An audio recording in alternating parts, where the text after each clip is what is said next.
नमस्कार दोस्तों, आप सभी का विश्व भारती चैनल में बहुत बहुत स्वागत है। दोस्तों, बहुत महत्वपूर्ण जानकारी प्राप्त हुई है कई सारे सूत्रों से। एक तो कुछ ही समय पहले महाराष्ट्र के पूर्व मुख्यमंत्री और अभी महाराष्ट्र के विधानसभा में विरोधी पक्ष नेता श्री देवेंद्र फडणवीस, इन्होंने एक प्रेस कॉन्फ्रेंस लिया था लगभग पौने घंटे का या आधे से पौने घंटे का। उसमें उन्होंने बहुत ही महत्वपूर्ण कागजात जारी किए प्रेस और मीडिया को, और उन्होंने बहुत ही महत्वपूर्ण जानकारी दी। उन्होंने ये कहा कि हम आपको कोई पिक्चर नहीं दिखाने जा रहे हैं, और ना ही ये ऐसा है कि इंटरवल के पहले का या इंटरवल के बाद का कोई सीन है या कुछ भी पिक्चर की स्टोरी है। हम आपको हकीकत बताने जा रहे हैं जिसका संबंध देश के सिक्योरिटी से, देश की सुरक्षा से है। और उन्होंने सबसे पहले दो लोगों के नाम लिए, जिसमें से पहला एक था सरदार शाह अली खान। इनके बारे में उन्होंने बताया कि ये 1993 मुंबई में जो सीरियल ब्लास्ट हुए थे उसके कन्विक्ट हैं, यानी उसके सजा याफ्ता हैं, और इन्हें उम्र कैद की सजा हो चुकी है। और उन्होंने ये भी जानकारी दी कि वो सजा सुप्रीम कोर्ट कंफर्म कर चुका है और इसके लिए वो जेल में है। और ये बताया जा रहा है कि ये जो दाऊद इब्राहिम कास्कर की जो गैंग थी, या उनके जो वो इकबाल मिर्ची या जो भी कोई लोग थे उस समय जिन्होंने वो मीटिंग वगैरह की थी, उस मीटिंग में भी ये शामिल थे। और इन्होंने कुछ रीकी की थी जो मुंबई महानगर पालिका के जो हेडक्वार्टर हैं और जो उधर का जो स्टॉक मार्केट है यानी बॉम्बे स्टॉक एक्सचेंज, क्या इन्होंने रेकी की थी और ये प्लान किया था कि बॉम्ब को कहाँ रखा जाना चाहिए। इस तरह की जानकारी देवेंद्र फडणवीस जी अपने प्रेस कॉन्फ्रेंस द्वारा दे रहे थे। और उन्होंने ये भी इस प्रकार की कुछ जानकारी दी कि इसके सिवा ये जो कथाकथित गैंगस्टर दाऊद इब्राहिम कास्कर हैं, यानी उन्हें देश का दुश्मन माना जाता है। इस तरह की जानकारी वो स्पष्ट रूप से दे रहे थे कि इनकी बहन हसीना पारकर,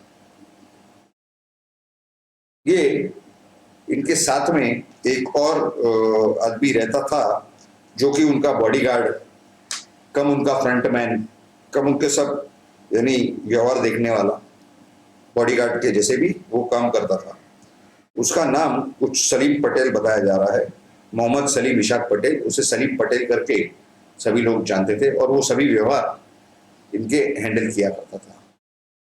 तो एक बहुत ही प्राइम लोकेशन पर एलबीएस मार्ग कुर्ला मुंबई के अंदर, वहां पर एक गोवा वाला कंपाउंड करके कुछ लगभग 2 एकड़ 2.8 एकड़ यानी 2.8 एकड़ की बहुत बड़ी जमीन है।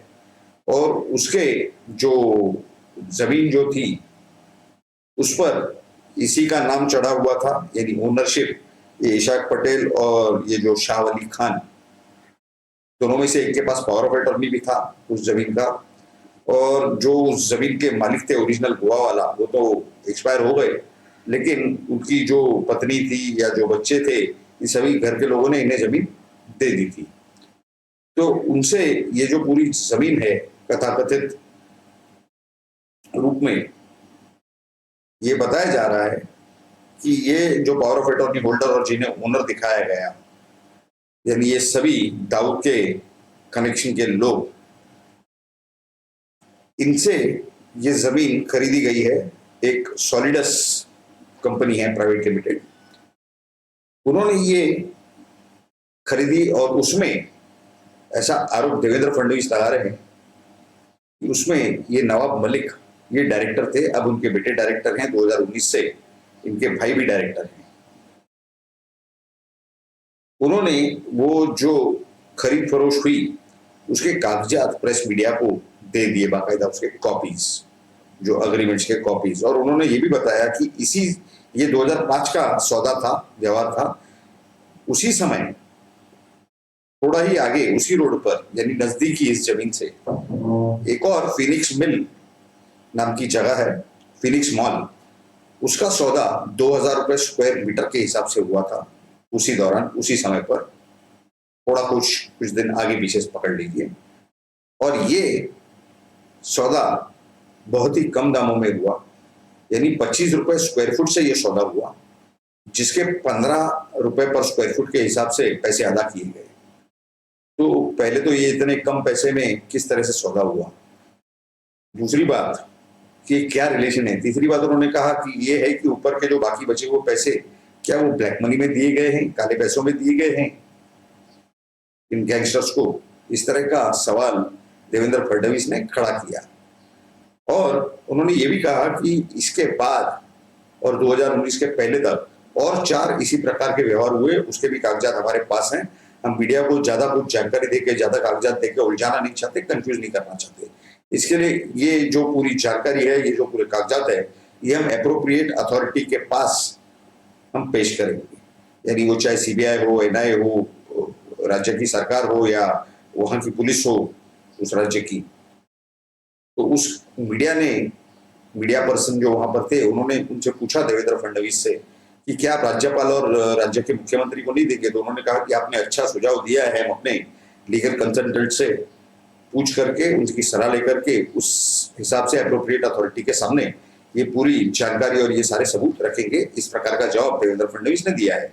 खैर, ये सब आरोप होने के बाद मीडिया द्वारा कुछ जानकारी आई कि नवाब मलिक ने ट्वीट करके कहा है कि मैं वापस आ रहा हूं, यानी ये उस विषय का जवाब देने वाले हैं।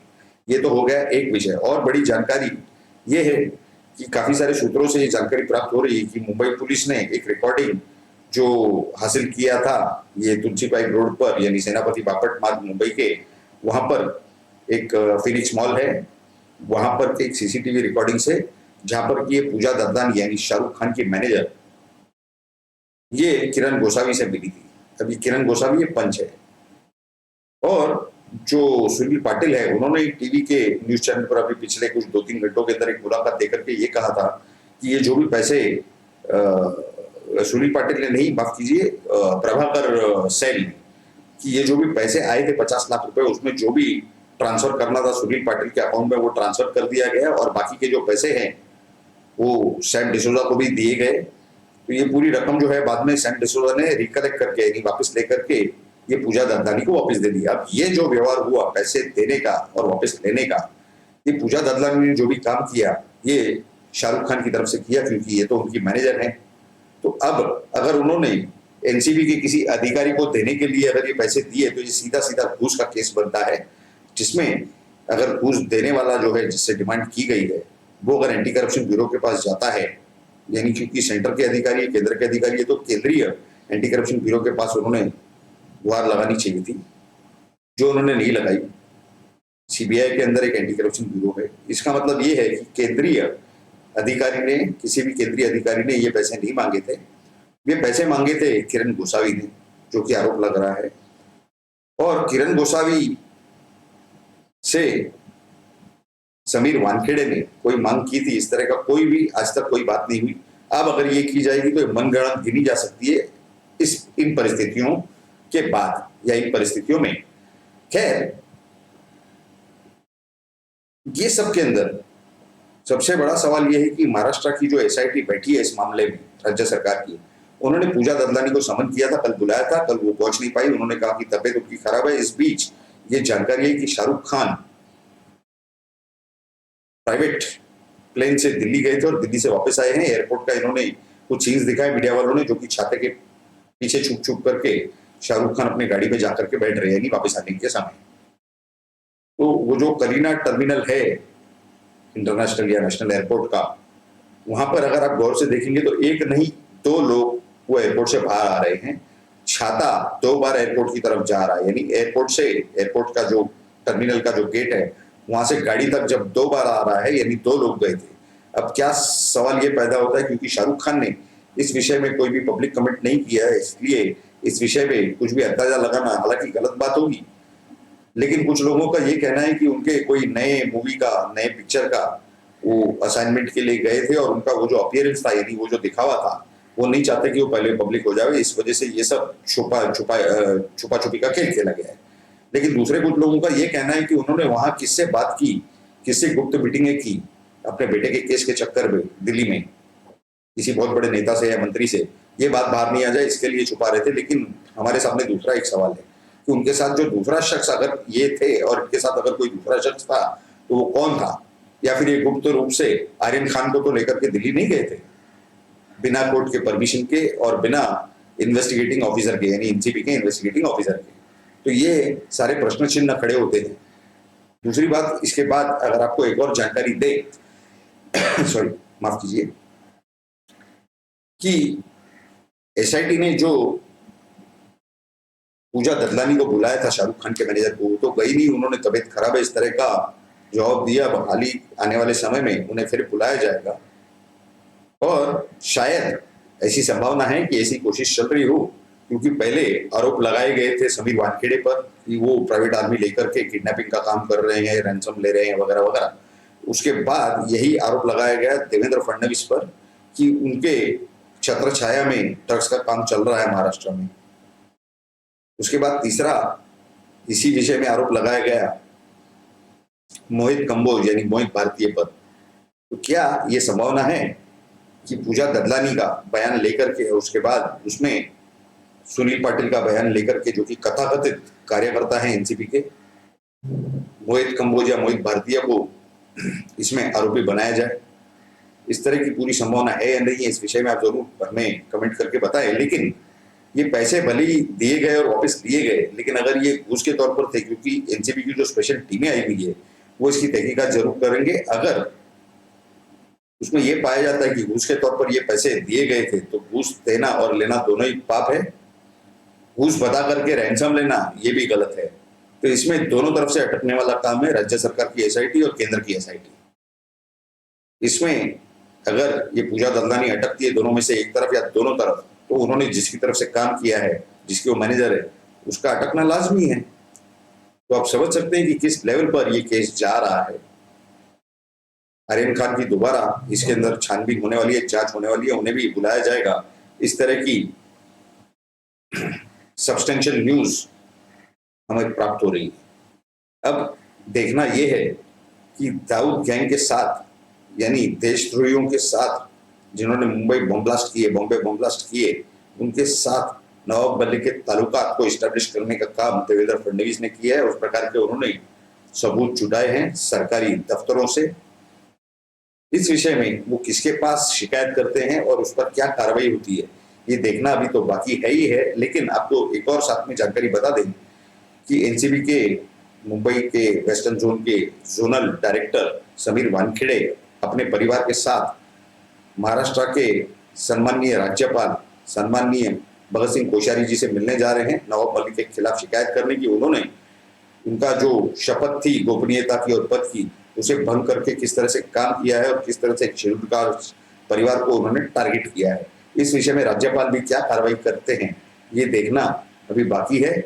तो इसमें एक और बात यह है कि ध्यान दें, वानखेड़े जो सम्माननीय समीर वानखेड़े के पिताजी हैं, उन्होंने हाईकोर्ट में एक केस दायर कर दिया है। उन्होंने दावा किया है, न्यायालय में दावा दाखिल किया है मानहानि का 1.25 करोड़ रुपए का, जिसमें कोर्ट ने प्रोसेस शुरू कर दिया है। सम्माननीय हाईकोर्ट ने यह कहा है कि अगर आप ट्वीट कर सकते हैं तो आपने कल के कल तक इसमें आपका जवाब फाइल करना चाहिए और बुधवार के दिन यानी 10 तारीख को ये मैटर की फिर सुनवाई होगी। यानी 9 तारीख तक जवाब फाइल करना है, 8 तारीख को सुनवाई हो रही थी, यानी कल 8 नवंबर 2021, 9 नवंबर 2021 तक आपने रिप्लाई फाइल करना, क्योंकि आप ट्वीट कर सकते हैं तो रिप्लाई भी फाइल कर सकते हैं। और उसके बाद 10 तारीख को इस विषय में सुनवाई होगी। और आने वाले 29 तारीख को मोहित कंबोज यानी मोहित भारतीय ने जो केस किया हुआ मसगांव कोर्ट में, 25 नंबर कोर्ट में,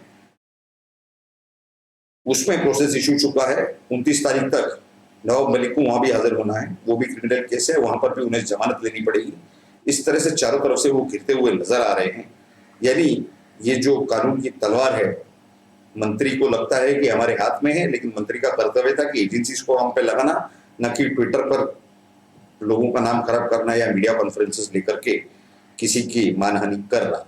खैर, ये तो कानून अपना काम खुद ही करेगा। The law will take its own course. आगे देखते हैं क्या होने जा रहा है। इसमें मंत्री तो लपेटे में आ ही रहे हैं। बॉलीवुड के अंदर बहुत बड़ा घमासान होने जा रहा है। पूरा बॉलीवुड लगभग हिला हुआ है। आने वाले समय में देखना है कि क्या होगा। नवाब मलिक जो भी प्रेस कॉन्फ्रेंस लेंगे, जो भी जानकारी देंगे, उसका भी विश्लेषण हम आपके सामने जरूर एक वीडियो बनाकर पेश करेंगे। और आपको आज के इस वीडियो का कंटेंट कैसा लगा? अगर आपको अच्छा लगा तो इस वीडियो को आप जरूर लाइक कीजिए और आप सभी के साथ इस वीडियो को जल्द से जल्द शेयर कीजिए। आपने अगर अब तक हमारे चैनल को सब्सक्राइब नहीं किया तो जल्द से जल्द इस चैनल को सब्सक्राइब करें और सब्सक्राइब बटन के बाजू में जो बेल आइकन का लिंक है उस पर क्लिक करके ऑल नोटिफिकेशन यानी सभी नोटिफिकेशन ऑन कर दें, ताकि आपको सबसे पहले हमारे किसी भी वीडियो या एपिसोड की जानकारी तुरंत प्राप्त हो और आप सही सही जानकारी हमारे वीडियो और एपिसोड द्वारा जल्द से जल्द प्राप्त कर सके। आप सभी लोगों ने इस वीडियो को पूरा अंत तक देखा, इसके लिए आप सभी का बहुत बहुत धन्यवाद। भारत माता की जय। जय हिंद।